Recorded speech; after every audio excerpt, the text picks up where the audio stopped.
आरती भागी भागी bus stop की तरफ जा रही थी। आज फिर से सारा काम खत्म करने में उसे देर हो गई थी। आज वो किसी भी कीमत पर बस नहीं छोड़ना चाहती थी। बस छूटी और शुरू हो गया पति का लंबा लेक्चर। टीचर ही तो हो, फिर भी तुमसे कोई काम ढंग से नहीं होता। पता नहीं बच्चों को क्या सिखाती हो। पिछले 5 सालों से वो यही सुन रही है। आरती 30 वर्ष की सुंदर नवयुवती है। अपने करियर की शुरुआत उसने एक कंपनी में ह्यूमन रिसोर्स मैनेजर के पद से करी थी। वही कंपनी में उसकी मुलाकात अपने पति अभिनव से हुई, जो उसी कंपनी में सेल्स मैनेजर का काम संभालता था। धीरे धीरे दोनों की दोस्ती प्यार में तब्दील हो गई। शादी के बाद प्राथमिकताएं बदल गई। अभिनव और आरती आंखों में ढेर सारे सपने संजोकर जीवन की राह पर चल पड़े। आरती घर दफ्तर का काम करते करते थक जाती थी। तब अभिनव ने ही एक मेड का बंदोबस्त कर दिया था। जिंदगी गुजर रही थी और धीरे धीरे दोनों अपनी गृहस्थी को जमाने की कोशिश कर रहे थे। तभी उनकी जिंदगी में एक फूल खिलने का आभास हुआ। डॉक्टर ने आरती को बेड रेस्ट करने को कहा, इसलिए उसके पास नौकरी छोड़ने के अलावा कोई चारा नहीं था। एक प्यारी सी प्रिया आ गई थी उनके जीवन में, पर साथ ही बढ़ रही थी जिम्मेदारियां। आरती पिछले 2 सालों से घर पर थी। इसी बीच अभिनव ने बैंक से लोन लेकर एक फ्लैट भी ले लिया था। उधर पापा भी रिटायर हो गए थे, तो उधर की तरफ भी उसकी थोड़ी जवाबदेही हो गई थी। जैसे हर मध्यवर्ग के साथ होता है, उन्होंने भी कुछ खर्चों में कटौती करी और मेड को हटा दिया और आरती ने भी नौकरी के लिए हाथेर मारने शुरू कर दिए।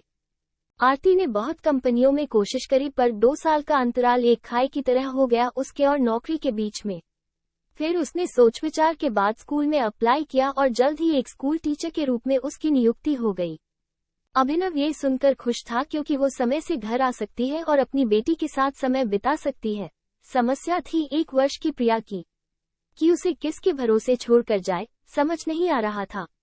प्रिया के नाना नानी और दादा दादी उसे अपने साथ रखने को तैयार थे, पर वहां आकर रहना नहीं चाहते थे।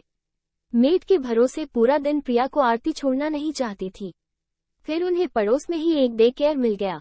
हालांकि उसकी फीस काफी ज्यादा थी, पर अपनी बच्ची की सुरक्षा उनकी प्राथमिकता थी। आज आरती को स्कूल जाना था। सुबह से ही आरती की रेल बन गई। नाश्ता और खाना बनाना, फिर घर की साफ सफाई और प्रिया का भी पूरा बैग तैयार करना था। जब वो प्रिया को डे केयर छोड़कर बाहर निकली तो उसका रोना न सुन सकी और खुद ही कब सुबकने लगी, उसे पता ही नहीं चला।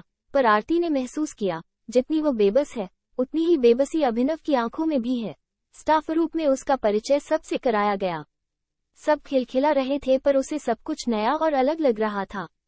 जब वो कंपनी में थी तो वहां पर आप कैसे भी व्यवहार कर सकते थे, पर स्कूल के अपने नियम कायदे थे और उन्हें सबसे पहले शिक्षक को ही अपने जीवन में उतारना होता है। कक्षा में पहुंचकर देखा, सारे बच्चे शोर मचा रहे थे। वो जोर जोर से चिल्ला रही थी, पर कोई फायदा नहीं। उसे महसूस हुआ वो क्लास में नहीं, एक सब्जी मंडी आ गई है। पास से ही प्रिंसिपल गुजर रही थी। शोर सुनकर वे कक्षा में आ गई। बच्चों को चुपचाप खड़े होकर एक कड़ी नजर से देखा तो वे एकदम चुप होकर बैठ गए। पूरा दिन आरती का बस चिल्लाते ही बीता। 6 घंटे के स्कूल में उसे बस मुश्किल से 15 मिनट लंच ब्रेक के मिले। आरती को पहले दिन ही यह अनुमान लग गया कि यह इतना भी आसान नहीं है जितना वो समझती है। स्कूल बस में बैठकर पता ही नहीं चला कब उसकी आंख लग गई। जब साथ वाली अध्यापिका ने उसे झंझोड़ कर उठाया तो उसकी आंख खुली। डे केयर से प्रिया को लेकर अपने घर की तरफ चल पड़ी। वो पसीने से सराबोर थी और भूख से उसके प्राण निकल रहे थे। प्रिया को गोद में लिए उसने खाना खाया और लेट गई। शाम को वो जैसे ही कमरे से बाहर निकली तो देखा दोपहर के जूठे बर्तन उसे मुंह चिढ़ा रहे थे।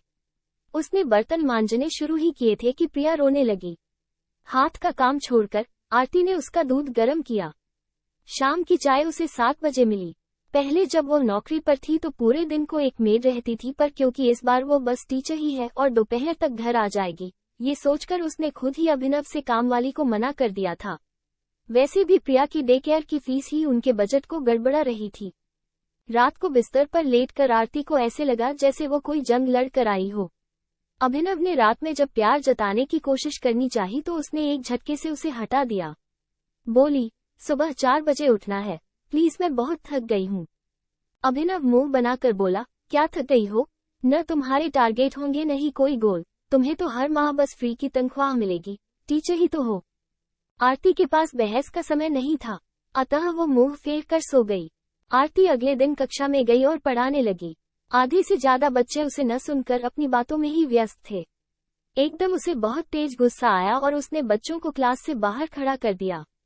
बाहर खड़े होकर दोनों बच्चे फील्ड में चले गए और खेलने लगे। छुट्टी की घंटी बजी तो उसने बैग उठाया, तभी चपरासी आकर उसे सूचना दे गया कि उन्हें प्रिंसिपल ने बुलाया है। आरती भुनभुनाती हुई ऑफिस की तरफ लपकी। प्रिंसिपल ने उसे बैठाया और कहा, आरती, तुमने आज 2 बच्चों को क्लास से बाहर खड़ा कर दिया। तुम्हें मालूम है वे पूरा दिन फील्ड में खेल रहे थे। एक बच्चे को चोट भी लग गई है। कौन जिम्मेदार है इसका? आरती बोली, मैडम, आप उन बच्चों को नहीं जानती कि वे कितने शैतान हैं। प्रिंसिपल ठंडे स्वर में बोली, आरती, बच्चे शैतान नहीं हैं, आप उनको संभाल नहीं पाती हैं। यह कोई ऑफिस नहीं है, आप टीचर हैं, बच्चों की रोल मॉडल। ऐसा व्यवहार इस स्कूल में मान्य नहीं है। बस जा चुकी थी और वो बहुत देर तक कैब की प्रतीक्षा में खड़ी रही। जब 4 बजे उसने डे केयर में प्रवेश किया तो उसको संचालक ने व्यंग्य किया, आजकल टीचर को भी लगता है कंपनी जितना ही काम रहता है। आरती बिना बोले प्रिया को लेकर अपने घर चल पड़ी। वो जब शाम को उठी तो देखा अंधेरा घिर आया था। उसने रसोई में देखा जूठे बर्तनों का ढेर लगा था और अभिनव फोन पर अपनी माँ से गप्पे मार रहा था। उसने चाय बनाई और लग गई काम पर। रात 10 बजे जब वो बेडरूम में घुसी तो थक कर चूर हो गई थी। उसने अभिनव से बोला, सुनो, एक मेड रखनी होगी, मैं बहुत थक जाती हूँ। अभिनव बोला, आरती, टीचर ही तो हो, करना क्या होता है तुम्हें? सुबह तो सब कामों में मैं भी तुम्हारी मदद करने की कोशिश करता हूँ। पहले जब तुम कंपनी में थी तब बात अलग थी, रात हो जाती थी, अब तो सारा टाइम तुम्हारा है। तभी मोबाइल की घंटी बजी। कल उसे 4 बच्चों को एक कंपटीशन के लिए लेकर जाना था। आरती इससे पहले कुछ और पूछती, मोबाइल बंद हो गया। बच्चों को लेकर जब वो प्रतियोगिता स्थल पर पहुंची तो पता चला कि उन्हें अभी 4 घंटे प्रतीक्षा करनी होगी। उन 4 घंटों में आरती अपने विद्यार्थियों से बात करने लगी और कब 4 घंटे बीत गए पता ही नहीं चला। उसे महसूस हुआ ये बच्चे जैसे घर पर अपनी हर बात माता पिता से बांटते हैं, वैसे ही स्कूल में अध्यापकों से बांटते हैं। पहली बार उसे लगा टीचर का कार्य बस पढ़ाने तक ही सीमित नहीं है। आज फिर घर पहुंचने में देर हो गई क्योंकि सब विद्यार्थियों को घर पहुंचाकर ही वो अपने घर पहुंच सकी। डे केयर पहुंचकर देखा, प्रिया बुखार से तप रही थी। वो बिना खाए पिए उसे डॉक्टर के पास ले गई और अभिनव भी वहां ही आ गया। बस आज इतनी गनीमत थी कि अभिनव ने रात का खाना बना दिया। रात खाने पर अभिनव बोला, आरती, तुम 2-3 दिन की छुट्टी ले लो। आरती ने स्कूल में फोन किया तो पता चला कि कल उसी के विषय की परीक्षा है, तो कल तो उसे जरूर आना पड़ेगा, परीक्षा के बाद भले ही चली जाए। सुबह पति का फूला मुंह छोड़कर वो स्कूल चली गई। परीक्षा समाप्त होते ही वो विद्यार्थियों की परीक्षा कॉपीज लेकर घर की तरफ भागी। घर पहुंचकर देखा तो प्रिया सोई हुई थी और सासू माँ आई हुई थी। शायद अभिनव ने फोन करके अपनी माँ से उसकी यशोगाथा गाई होगी। उसे देखते ही सासू माँ बोली, बहू, लगता है स्कूल की नौकरी तुम्हें अपनी प्रिया से भी ज्यादा प्यारी है। मैं घर छोड़कर आ गई हूँ और देखा माँ ही गायब। आरती किस किस को समझाए और क्या समझाए जब वो खुद ही अभी सब समझ रही है। वो कैसे ये समझाए? उसकी जिम्मेदारी अब बस प्रिया की तरफ ही नहीं, अपने विद्यालय के हर बच्चे की तरफ है। उसका काम बस स्कूल तक सीमित नहीं है, वो 24 घंटे का काम है जिसकी कहीं कोई गणना नहीं होती। बहुत बार ऐसा भी हुआ कि आरती को लगा कि वो नौकरी छोड़कर प्रिया की ही देखभाल करे, पर हर माह कोई न कोई मोटा खर्च आ ही जाता।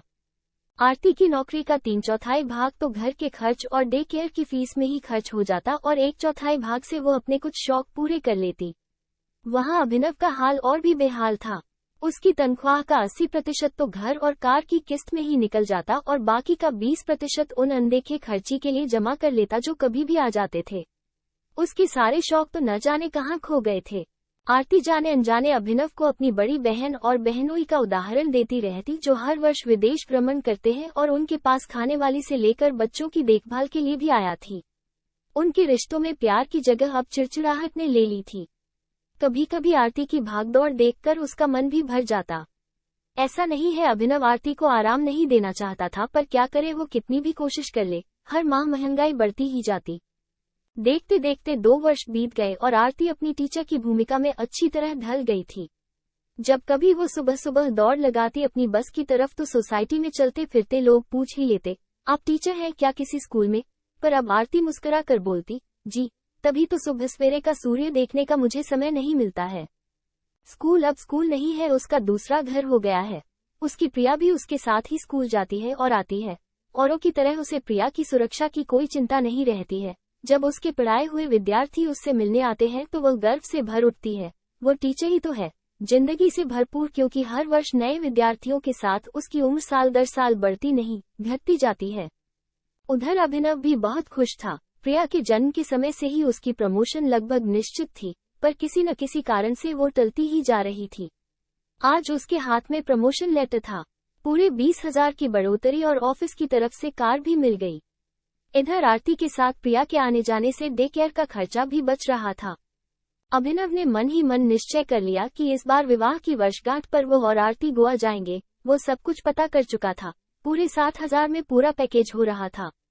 अभिनव ने घर पहुंचकर ऐलान किया कि वे आज डिनर बाहर करेंगे और वो आरती को उसकी मनपसंद शॉपिंग भी कराना चाहता है।